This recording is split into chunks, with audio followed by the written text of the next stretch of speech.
petit disclaimer. Si vous ne me connaissez pas, sachez que je m'appelle Anne-Sophie, j'ai 24 ans actuellement, je fais des études de psychologie en Belgique, je suis pas médecin, je suis pas psychologue, j'aime bien faire des sujets de vulgarisation, donc rendre accessible la matière que j'étudie à des gens qui ne connaissent pas ça, et en même temps c'est une bonne méthode pour étudier. Concernant ce qu'on va voir maintenant, donc comme je vous ai dit, je suis pas psychologue, je ne suis pas médecin, je ne suis qu'une étudiante. Alors mon cours s'appelle Psychologie des préjugés et de la discrimination. Donc je pense que vous savez de quoi on va parler, mais il faut savoir que c'est un livre scientifique. Enfin, c'est un livre qui est un genre de recueil de beaucoup d'articles scientifiques et de beaucoup de théories scientifiques, dont les auteurs ont fait des petits commentaires par rapport à cela. Et du coup tout est réuni dans un seul bouquin. Il y a un certain langage qui est employé parce que c'est par exemple un livre qui est traduit de l'anglais. Donc certains mots sont employés en anglais qui ne sont pas employés en français. Il y a par exemple le mot race pour dénommer les personnes noires, personnes blanches ou personnes hispaniques, mais pour eux c'est pas dans le sens péjoratif, c'est pour désigner une catégorie sociale de personnes. Sachez qu'il est possible que je me trompe, je suis étudiant comme je l'ai dit, je suis toujours en cours d'apprentissage, et donc il n'y a pas de souci avec le fait de me dire que je me suis trompée. Dites-le juste gentiment et de manière constructive où j'ai faux, comme ça je pourrais moi-même faire une mise à jour sur ça dans une prochaine vidéo. Alors le livre il est tout à fait accessible à n'importe qui, faut pas forcément des grosses connaissances pour savoir ce qu'il y a, c'est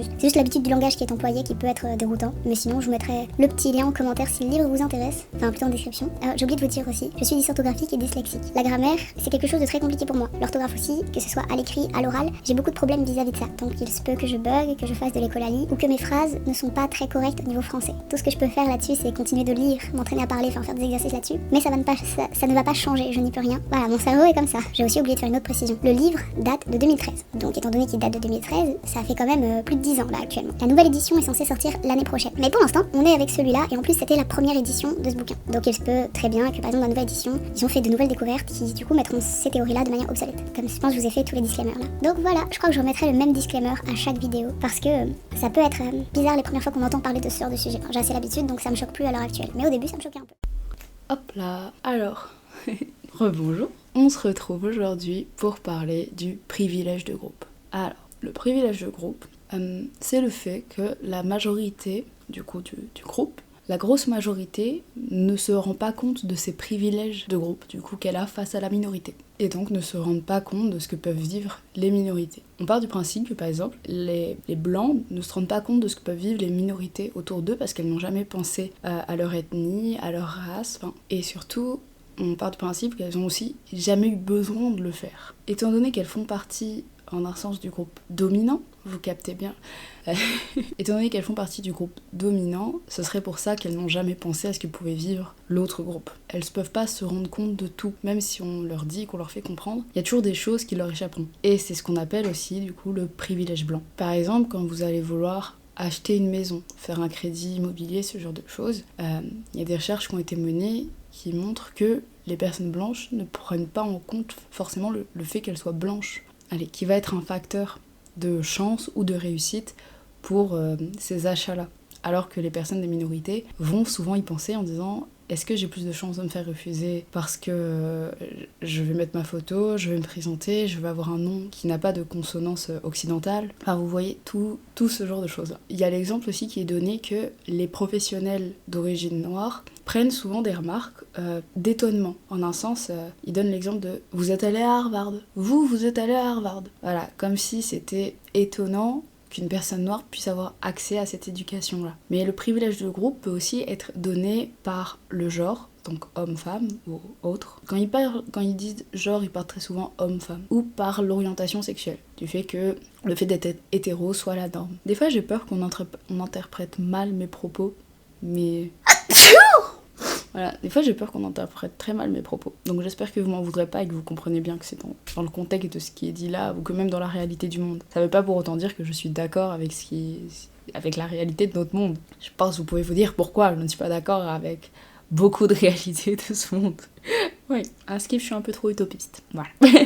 Un aspect aussi qui a du mal à comprendre le groupe dominant, c'est que des fois, certaines réussites qu'ils ont, même s'ils ont travaillé pour, vont être influencées par le fait qu'ils font partie du groupe dominant. Même si du coup ils ont travaillé fort pour ces choses-là, ils ont quand même eu un avantage dès le départ. Genre vous voyez par exemple, il y a le cas de la méritocratie. On dit à chaque fois que une personne qui travaille, elle mérite ce qu'elle aura. Sauf que personne démarre de manière égale dans la vie. Certains ils ont plus de chance au niveau financier, des familles qu'ils peuvent avoir, le soutien familial, ne pas avoir le soutien familial, être dans de bonnes conditions d'éducation, être blanc du coup dans le groupe majoritaire ou d'être une autre ethnie, avoir une orientation sexuelle qui va pouvoir jouer là-dedans, notre apparence physique, le fait d'être beau, enfin le fait d'être perçu comme beau ou pas, d'être dans la norme, ce genre de choses. Ouais, genre, on démarre pas tous avec les mêmes capacités, ni les mêmes... on démarre pas tous avec les mêmes cartes. C'est dans ce sens-là. Et ces avantages, on peut juger qu'elles sont insignifiantes. Sauf qu'en fait, elles ont un gros impact, mais pour les minorités. Pour la majorité,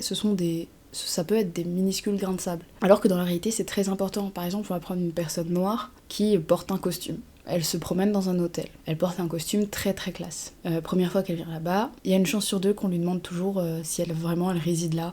On va partir du principe qu'elle travaille là. Et un psychiatre d'Harvard a nommé ces petites actions qui peuvent arriver comme ça, genre, vous voyez, ça arrive dans un sens quotidiennement, mais vous voyez, c'est des petites remarques, des petites phrases que ce psychiatre d'Harvard a nommé il a dénommé ça comme une mort par 1000 égratignures. Dans un sens, c'est toutes des petites égratignures qui vont après nous faire mourir. On a aussi par exemple le privilège masculin, où du coup ça a été étudié que par exemple les femmes vont plus souvent penser à leur sécurité que les hommes. Parce que selon beaucoup de rapports, les femmes ont quasiment tous vécu une expérience d'harcèlement sexuel. Bien qu'on peut tomber sur des femmes qui disent qu'elles n'en ont jamais vécu, il est possible aussi qu'elles n'en ont jamais eu conscience. Qu'elles n'en ont jamais eu conscience. Par contre, un homme ne va pas forcément se dire « Putain, je dois faire attention ce soir en rentrant ». Ou par exemple, ils vont jamais penser par le fait qu'on va les prendre pour des idiots pour un truc comme une réparation, par exemple. Parce que oui, certains hommes profitent du fait qu'ils ont cette croyance que les femmes ne s'y connaissent pas dans un domaine comme la mécanique et vont du coup profiter de cet avantage-là pour leur facturer plus. Il y a des gens honnêtes quand même dans le monde, enfin, j'espère. Mais ça peut arriver qu'aussi des personnes profitent de ça. Ou dans le cas des personnes hétéros, elles vont jamais se poser la question en disant je peux poster une photo, par exemple. Je peux poster une photo de moi et mon amoureux, mon amoureuse, librement, vous voyez, sans penser aux conséquences que ça va engendrer. Ou l'afficher clairement genre sur son lieu de travail. Alors qu'une personne qui n'a pas l'orientation sexuelle hétéro peut se dire que ça va peut-être poser problème. Elle va dire, est-ce que si je mets ça, est-ce que je vais pas m'attirer des ennuis? Est-ce que ça va pas m'attirer des remarques, des regards noirs même? Vous voyez, c'est plein de petites pensées comme ça qui vont changer les personnes en minorité pensent à tout ce genre de choses, et je vous avoue d'ailleurs c'est des comportements qui sont très épuisants de penser à tous ces genres de choses. Et donc voilà, là je vous ai donné plein d'exemples, mais ça fait que par exemple dans le privilège de groupe, la majorité va penser que les problèmes que la minorité éprouve, ce sont leurs problèmes à eux, donc ils n'ont pas à s'en occuper. Il y a beaucoup de personnes blanches qui pensent que le problème du racisme et tout ça, en fait ils peuvent pas intervenir, c'est pas leur souci, ce sont les soucis des personnes de couleur. Donc par exemple il y a la phrase en mode, je suis sûre que vous avez déjà entendu, quand une personne d'une ethnie différente que blanche va parler du racisme qu'elle subit à ses amis blancs par exemple, et ils vont juste lui répondre ah ouais mais on peut rien faire, alors qu'on part du principe que c'est dans une classe. On prend l'exemple, c'est dans une classe, ils lui disent on peut rien faire en fait, ouais, genre on peut pas dire quelque chose parce qu'on n'est pas concerné, alors qu'en fait si, ils pourraient dire carrément quelque chose, tout le monde est concerné par ça, ils font aussi partie des premiers concernés, c'est pas eux qui en sont victimes, mais ils font partie de la majorité, et dans ce cas-là ils pourraient dire quelque chose, juste dire non, en fait, ça se dit pas. Ouais, genre prendre la défense en un sens. Il y a aussi beaucoup de personnes qui ont la croyance que tout ce qui est lié à l'homophobie, ce ne sont que les personnes de la communauté LGBTQIA+. Désolée si j'ai oublié une lettre ou que je me suis trompée dans l'épellation des lettres. Enfin, tous les problèmes liés à l'homophobie, c'est à cause des LGBTQIA+. Genre que c'est eux qui ont engendré ces problèmes-là. Donc, du coup, les hétéros, du coup, ne sont pas responsables. Après, vous voyez, je prends toujours les grosses majorité, je prends les gros noms des majorités, mais ça ne veut pas dire non plus que dans les minorités, certaines personnes ne pensent pas exactement comme ça. Il y a tout un système qui fait qu'on peut aussi, qu'une personne, même imaginons qu'elle est de la communauté LGBT, peut très bien faire de l'homophobie envers sa propre communauté. Vous voyez, mais c'est dû à tout un système qui est mis en place et toutes des pensées qui nous sont inculquées, qu'on le veuille ou non. C'est juste pour vous dire que là, je vous explique le privilège de groupe, je prends les noms des grosses majorités. Voilà. Et en fait, ce sont malheureusement des pensées naturelles dues à tout notre système sociétal. Il y a aussi par exemple le sexisme, pour beaucoup, c'est un problème de femmes et que certaines femmes ont créé.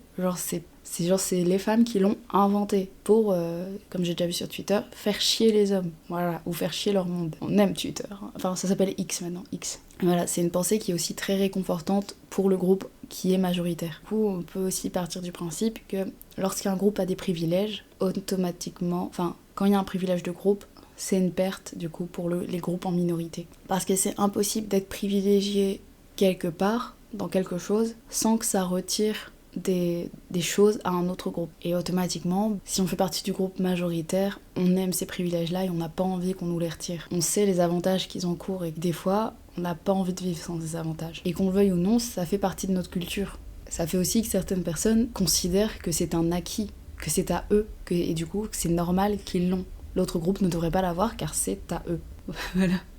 Et c'est une manière aussi c'est une manière de penser dans le sens où les choses sont ainsi faites. C'est comme ça et pas autrement. Vous voyez, quand vous êtes un enfant et que vous demandez pourquoi c'est comme ça, on vous répond juste c'est comme ça. Voilà. Il n'y a pas d'autre réponse pour les personnes qui sont dans ce genre de pensée-là. Que ce soit de manière inconsciente ou consciente. Tout ce que je vous explique là, je vous le dis, c'est vraiment apprendre avec beaucoup de nuances. Les gens ne sont pas noirs ou blancs. Enfin... Pas dans le sens de couleur de peau, mais vous voyez, il n'y a pas de zone... Maintenant, je dis, tout n'est pas que d'un côté et de l'autre. Genre, c'est le monde entier et les êtres humains sont des zones grises. On est tous composés de tout ça. Et par exemple, ils disent aussi que un jour, peut-être que le préjugé sera éradiqué et qu'on aura droit à ce luxe de l'oubli. Si un jour on doit éliminer tout ce qui est préjugés, stéréotypes et tout ça, discrimination, on peut pas faire l'autruche. Voilà, c'est ça qu'ils essaient. Ils expliquent dans un paragraphe que ce luxe de pouvoir faire l'autruche, ce sera plus possible, en fait, si on veut un jour éradiquer tout ça. Qu'il faut admettre certaines choses et que le monde fonctionne d'une certaine manière. Voilà. Et du coup, dans tout ce que je vous dis, il y a beaucoup de nuances. Il faut partir du principe qu'on est vraiment une espèce de zone grise complète. Et voilà, je vous ai parlé du privilège de groupe. C'est une vidéo très courte, comparée à la dernière. La dernière, elle servait surtout à poser les bases de ce dont j'allais vous parler. Après, j'ai pas fini de poser les bases. Voilà. Allez, salut!